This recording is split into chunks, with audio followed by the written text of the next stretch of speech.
Tell us about your trip to Atlanta. Then you've just been on your jollies. You met LadBaby, didn't you? I met a guy on the plane who looked quite a lot like him. Yeah, who watched my videos. He's actually the first episode from that series. He is the opening scene.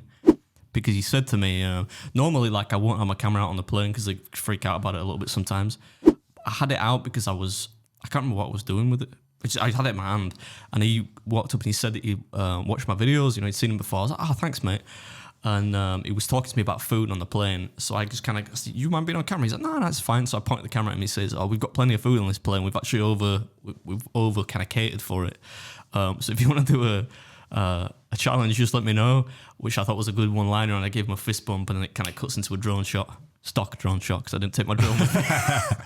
But yeah, he looked a bit like LadBaby. That's why I put that on Twitter.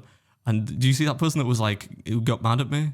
No. They were like, "It's not LadBaby." I was like, "Yeah, no shit, it's not LadBaby. I don't think LadBaby works as like an air steward for Virgin. He just looks a bit like him. That's the gag."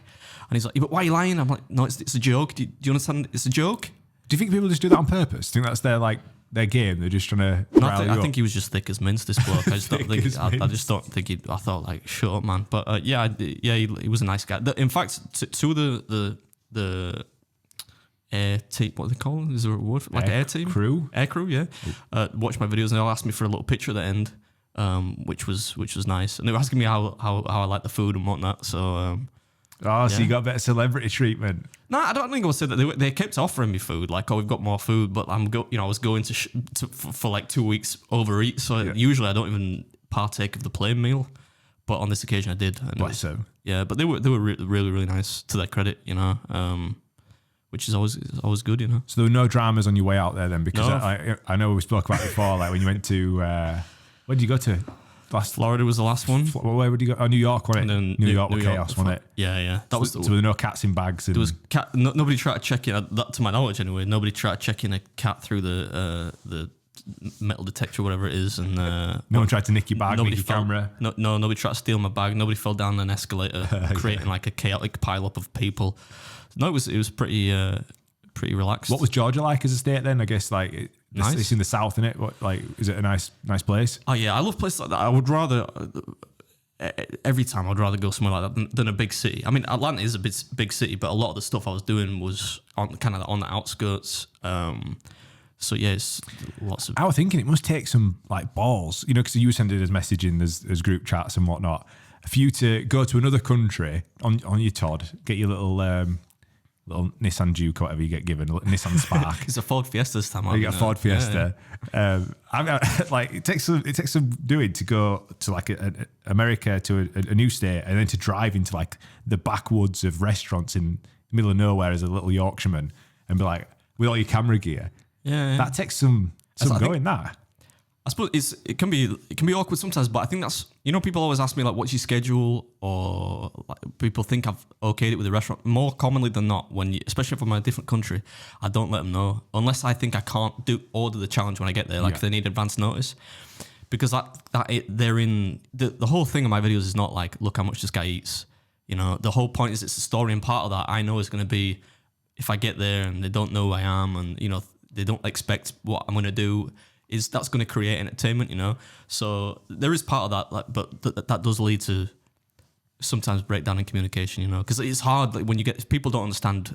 Because I don't think I have a particularly thick accent anyway. No. But if you go somewhere like the further south and west you go, I think the less people understand you in America. Like New York, they have no difficulty. Yeah. But further south, it's harder, right? So yeah, it's hard to explain when you get there and you whip out, you know, 3 DSLRs or mirrorless cameras with all the mics on top and the tripod, and you say, "Oh, I just film videos." Because from the restaurant owner's point of view, they don't know me from Adam, you know, so they don't know what I'm doing. Yeah. Hey. But yeah, it does. But what's the worst that can happen? The worst that can happen is they say, "No, you can't film me," and then I'll pull my phone out and say, "Actually, well, by the way, this is what I do. Is that okay?" And they'll be like, "Okay, well, maybe that's a little." That goes back to what we said before. Like, it's such a strange profession for you to be in. It's just for starters, you know, like we said about going on naked attraction, whatever, you need some confidence. But for you to just roll up to somewhere, other side of the world, by yourself with some cameras and be like, "This is what I do for a living," then they look at you going, "You do what for a living? Like, do you make money from this, or you just doing it for like free food? You do it for the free food, right?" That's what people still think. Yeah, yeah, it's true, isn't it? Like that's what people think. They're like, "Oh yeah, he must just do it because he gets a free meal out of it, and he can make some videos on YouTube." But yeah, there's one video I did with a friend of mine who's got a YouTube channel, which is quotes, smaller than mine.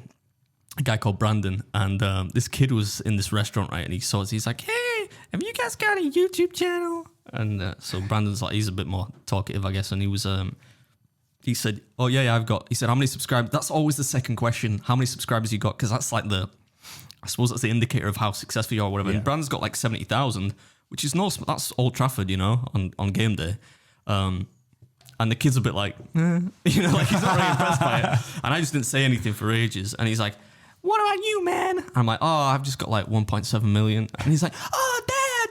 So that was quite funny. And I'm like this nudging Brandon, like, but yeah, I don't know. What's the worst that can happen? I can't think of the negatives when I'm going to a different country to just at my leisure go to a restaurant. It's cool. It's such it's a privilege. It's one that you've worked for, but it's a privilege to be able to do that as a job, isn't it? It's cool. Yeah, for sure. Yeah. That's the shtick as well. It's good to be like, it would be less entertaining, I think, if I was American doing that. It's the part of like why I go out there and do those series is, this little British dude, skinny British dude comes in and eats all this food. Always leads to some kind of interaction with the staff, which is fun and makes the video entertaining. What have you got any more trips planned for this year? You're going to go anywhere else that's not North America? You're going to go to? No, not this year. Well, not that, unless some kind of I don't know, sultan flies me out to Brunei or something. No, I've not got anything planned. But I've got trips planned, but they're all to North America. I should have told you actually. I'm going to go again in April to. I'm not sure where yet. Maybe Texas. Potentially. There's a contest actually, but I don't know if I want to do it because it's sausage. You're right, sausage gobbler. I do like sausage, but they're hard contests, stuff like sausage, because there's big choke hazard there. It's not nice for 10 minutes eating as much sausage as you can, prison flashbacks and all. But yeah, so that'll be like beginning of May, end of April maybe. Where are you going to go, sorry? Texas? Maybe, yeah, I might go there, I might not, it depends. I like to go places where I can fly direct because I fucking hate connecting flights. Yeah, I get that. And I hate Heathrow, which is usually where you connect through. Well, we need to keep this podcast going, so we might have to take one on the road. Like, we might have to, if you do Vegas, that's what Texas would be pretty good. Yeah, I mean, like, let's take it on the road. The thing is, you got to like. I don't know what I rely a lot on friends that I know out there to know, like, because it's only economical for me to go somewhere with lots of food challenges. Because I don't want to do it like people are always like, oh, you do like a road trip. It's just not practical. I don't want to get my suitcase in the car and be like living out. So many things can go wrong when you do that. That it's easy for me to go to one place and then that's like base camp and go out for 2 hours. Like I drove to Alabama, which is a different state from Georgia, obviously. On this trip, which is like Forrest Gump. Forrest Gump were in Alabama. I didn't, but I did make a joke about Forrest Gump, yeah, because he's from Greenbow, Alabama, right, famously. But that was my favorite video actually of the trip. It was amazing. The food was fucking delicious, and it was at this. It looked like, in fact, I make a gag at the beginning like this. I said something like, "This place looks like the kind of place that."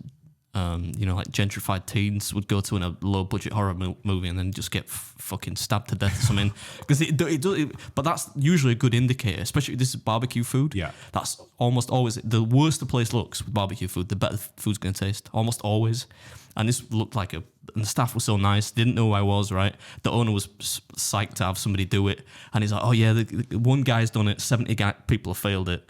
It took him like 28 minutes or whatever, and it was." A really not a weird type of I don't think that many people watch the video actually because it's just a big tin full of food basically, but yeah, everyone's had a really thick kind of country style accent out there and they're all getting involved. So it was a really fun experience to do it. Did you have any of the challenges where they had a bit of a curveball in? Because when you went to was it Florida where there were that spicy collard greens? Oh, that one. Oh, that was Long Island. I think that was New York. Island, right? Yeah. Okay. That wasn't that bad. There was the spice. I thought you were going to mention the fucking big bowl of fries in. Oh, of course, yeah. Hard Rock. No, there was one that was way bigger than it was supposed to be, right? And I don't really complain much in the video. I don't whine that much about it, but because it turned out to be, it will be a good video, but it was absolutely brutal. It's supposed to be a £6 burrito. It was like 10. Like if I'm a day, it was massive. And I'd not really. It was the third day in a row of filming, which I almost never do. 2 days in a row is too much for me. But like just because of the way things worked out, I had to do this third one, and I'm thinking it'll be all right because it's a £6 burrito. That should be good. Yeah. Oh man, but it was flipping huge. And spoiler, they didn't actually have so you got meal free and a t-shirt. Didn't have a t-shirt in. And I'm like, the irony of this being the hardest one. You didn't get a t-shirt. They don't have a t-shirt, yeah, but shit happens. Mate, it happens. It was funny because I was watching back at the one at the Hard Rock Cafe because I know you a bit more like personally than the audience would. And you played it off like quite well. That you know, like you're a bit upset. But when I know you a bit more and I watched it and I'm like, he's fucking furious. And then when you're at the thing at the end, it's like $48 to pay for your parking. Yeah, some people said they were like, oh, I didn't think you were like this, but I wasn't. I would never be rude to people, you know, like even though I think at that point in time, that's a con basically, you know, if you're going to, it's a food challenge, so I'm just going to laugh it off, which I did in the video and I make a joke of it. And I know that's going to make it an entertaining video if something like that happens. Yeah. It's going to create controversy and whatnot. But at the time, I'm just thinking, I think we discussed this after I got back from that series, but I said it just puts me off doing it. It puts me off trying if somebody's going to make it so substantially harder than it should be. We're talking about the food. We're not talking about what we were talking about earlier. But yeah, and I think it just put. You can see in the video, I was watching it back, laughing at myself because I could see by my facial expression that I was aggravated. But not to the point, I'd never be rude about it. You see other people will type in there like, oh, you need economy and whatever, and then, you know, they'll have the argument with the staff and they're like, I just pay for the food and leave. And that's it. Like, I mean, you can still make your content out of it. It's not, you want to obviously get the win, but nobody wants to see. Nobody wants to see somebody whining. It looks bad for the restaurant, but I probably wouldn't have even posted that video had it been like a little tiny independent restaurant because I don't want to make them look bad. But a big faceless corporation like Hard Rock, I'm not going to feel too bad about it, you know. But yeah, you still laugh it off. I'm not going to go home and cry about it. Were there any more significant events from the trip then? Because I know you mentioned that you thought you'd gone blind one night. I did, yeah. That shows really where my head's at. But the weather was really nice, or tepid. You know, it was really cold in the mornings, but then it get hot during the day because it was clear most of the times. But there was 1 or 2 days when there was like a big storm. And I woke up in the middle of the night. I thought Putin had dropped the fucking bombs at one point. I thought, oh, what the heck is happening here? Because it was really, really loud. The room was weird. It was like one of those disability accessible rooms, right? So there was a lot of strange things about it, but there was very little natural light, right? So I left the door ajar most nights. I need to get up to take a piss like 2-3 times a night now. I'll give my age. So I thought we'll leave. People commented saying you need to go get your prostate checked. Yeah, I probably do actually. But yeah, George will do it afterwards if you want. Yeah, you up for that, George? Absolutely not. If I was going to pick somebody in this office to check my prostate, it probably would be George. Why is that? You're just a handsome lad, George. That's all it is. But anyway, let me get back to what I was saying. So it's got a thing for me. I'm not going to deny it. There was a little bit of light coming in through the door, right? And that was to assist me in going to the toilet, whatever, at night. But so this one night, there's a big storm and stuff, and it wakes me up. Well, I didn't know this at the time, but there'd been a power cut, right? I woke up and I opened my eyes and it was pitch black. Like I could not make out one single thing. I thought I'd gone blind. I was like, shit, I'm actually blind. So I'm scrambling around for my phone. And when I get my phone, it turns on, I can see it. I'm like, oh, thank God. But yeah, I thought I'd gone blind for a second. I've never seen darkness like it. It was weird. It's like being in a cave or something. There's literally no ambient light. The weird out there, I mean, like that's what the hotels are designed like. You know, when you're at home, like even if you've got a blackout blind and curtains, it tends to be some light that leaks through that'll help you wake up on the morning, but you don't know it's day or night. Yeah, it was odd. It was an odd hotel actually. I didn't get not room service, what they call it, like housekeeping service for like 8 days. Wow. Which is, I mean, if you can imagine what my toilets are like. I was about to say that's proper grim. That's, I mean. It's all right. I was cleaning my toilets. I don't leave it a total state for the poor people who come in and clean it. I make sure it was reasonably clean. But I thought I was sleeping in the same bed sheets for 8 days. That's fucking disgusting, right? Yeah, it's in your profession, farting and slavering everywhere. Yeah.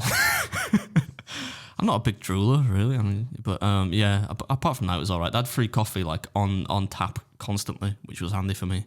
Were it good coffee though? Yeah, it was decent. The decaf was horrible. That tastes a bit sour, but like the actual coffee was good. The real life coffee. Yeah. Any more events, topics, or out from the trip that you want to mention? Obviously, we don't want to go into too much detail because it'll be coming out. Yeah, I don't want to spoil it because everything is like. That's another thing. It's explaining to all the people that when I go to these restaurants and I'm filming. Oh, when the video be up? Like a week? I'm like, no, maybe like 9 weeks. 9 weeks. You're already in a different state. You've come back to the UK, gone back out again. Yeah, that's the funny thing is that this time because I literally went out as the last Florida video went up. I think. Yeah, you're right. So yeah, that confused a lot of people. Like, I thought you were back home, or I thought you were. And you took a week off as well. Your shit house. Everyone's like, Well, I took one episode off, yeah. how dare you? Somebody left a comment saying, how many breaks does one man need? I thought, fuck me, I've had probably like 5 breaks in the space of, 7 years? And how dare you upload older episodes to Facebook? No, that's How a good fucking one. dare you? Yeah, that always makes me laugh. Old video, well, I wonder if those people write postcards into like Channel 4 to say, why are you doing Friends reruns? This is an old Friends episode, it's not new. But fuck it, whatever, when that happens.